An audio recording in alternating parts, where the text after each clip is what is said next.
Prince Reza Pahlavi, former heir to the Iranian throne, thank you so very much for being here. Thank you for having me. As you look around Southern California, this mass exodus of Persians, specifically to Los Angeles and Orange County, in the estimates of well over the hundreds of thousands, what do you think of all of these Persians here? The fact that Los Angeles became a great magnet was rather interesting in the beginning, and I think a lot of it was due in part for Iranians who had some kind of a foothold here, either because they were students or they were maybe having some business, and that attracted immediately the rest of their shattered families that somehow regrouped. And I think climate-wise, it's not too distant from what most of our country looks like. Now, since 1979, when your father, the Shah of Iran, was deposed and the Mullah, the Khomeini government, was put into power, what have you been doing these days till this point? Well, it's been a 30-year struggle to try and help as much as possible the process of bringing about freedom in our country, knowing full well that we have to deal with a regime that has been extremely repressive and not giving any opportunity to its own citizenry to really have a chance to anything. It started with a war that was prolonged for 8 years, costing us numbers of casualties and displaced people. It was followed by a false illusion and promise of reform, which was, again, reaching a dead end. We saw a fiasco in the so-called elections last summer, which gave birth to the Green Movement. And throughout all these years, at least my message has been, and I'm not the only one saying it, one of saying sovereignty has to be returned to the people and let them choose for themselves what they want in absolute freedom.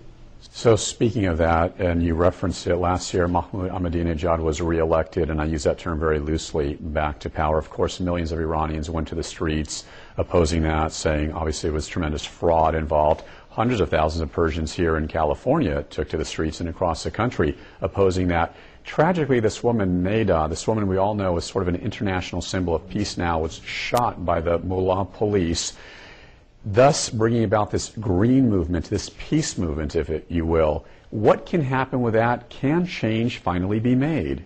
Well, I always believe that there's no force more powerful than that of the people that are committed and resolute in fighting, even if it means putting their lives on the line, which has been the case, as we have all witnessed.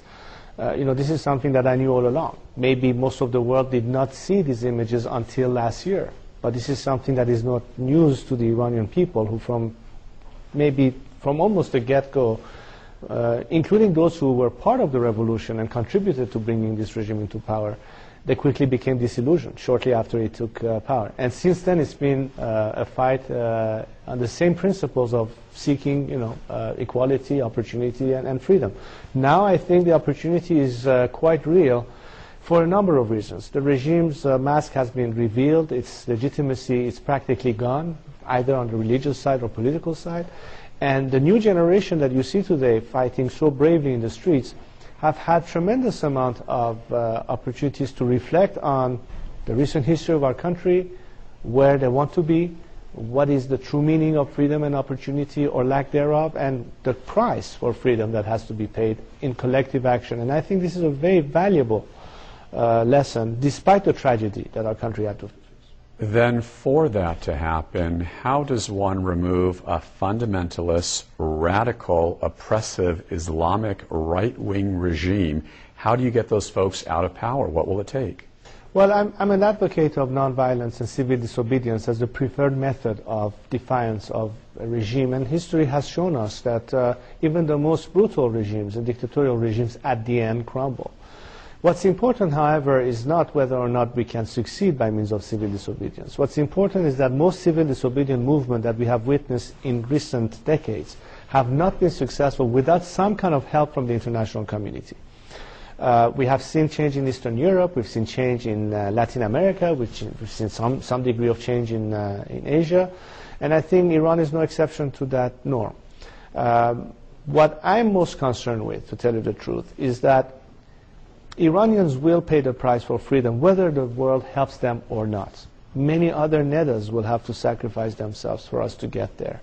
The cost of change, however, which will be much less if we do get the support we need, and the chance for people opting for moderation rather than radicalism also drastically change based on how the world responds. What should U.S. policy be then towards Iran right now?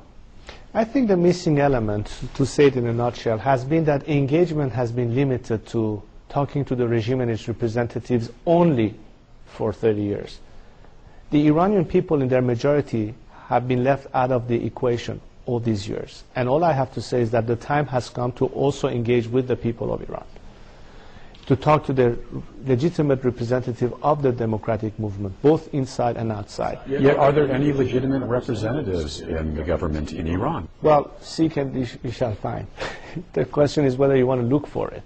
And I haven't seen that. Let me rephrase this. Most successive U.S. administration, ever since the regime taking over in Iran, has been hesitant in addressing beyond maybe the status quo the idea of saying at some point, where's the factor of the Iranian people concerned? We have heard a lot of rhetoric and lip service, but we have yet to see an actual attempt made of saying we want to talk to the people. But why do I raise this? Even in an exercise of diplomacy, let me give you a tacit example, maybe that will clarify a few things. You mentioned Mahmoud Ahmadinejad. And Ahmadinejad, as perhaps one of the most radical elements that this regime has so far fronted, showed the most degree of leniency during the latest rounds of negotiations that took place in Geneva at the end of last year. Why? Because after the fiasco of the elections last summer and the masses on the street protesting, as the chief executive, he felt the pressure from within. In fact, he was the most lenient of other characters that the regime had that are considerably less radical than him, proving the fact that if you have an internal level of pressure and if you're seeking some kind of behavior change, then that instrument of pressure has to be within. What I'm trying to say is that relying solely on external means of pressure, for instance economic sanctions, is not enough to do the trick, especially if it's within the status quo. Let me offer you another parallel in history. Why do you think sanctions did work in the case of South Africa? Because at the end of the day, the world had made the final determination and decision to put an end to apartheid. This is when the ANC, Nelson Mandela, Desmond Tutu, everybody was even asking for more and tougher sanctions on the regime in Pretoria. Point being that we may see some initial results in those kind of external pressures as an instrument of policy. But if it's going to be based on only that long term, it will not necessarily help the case beyond a certain point.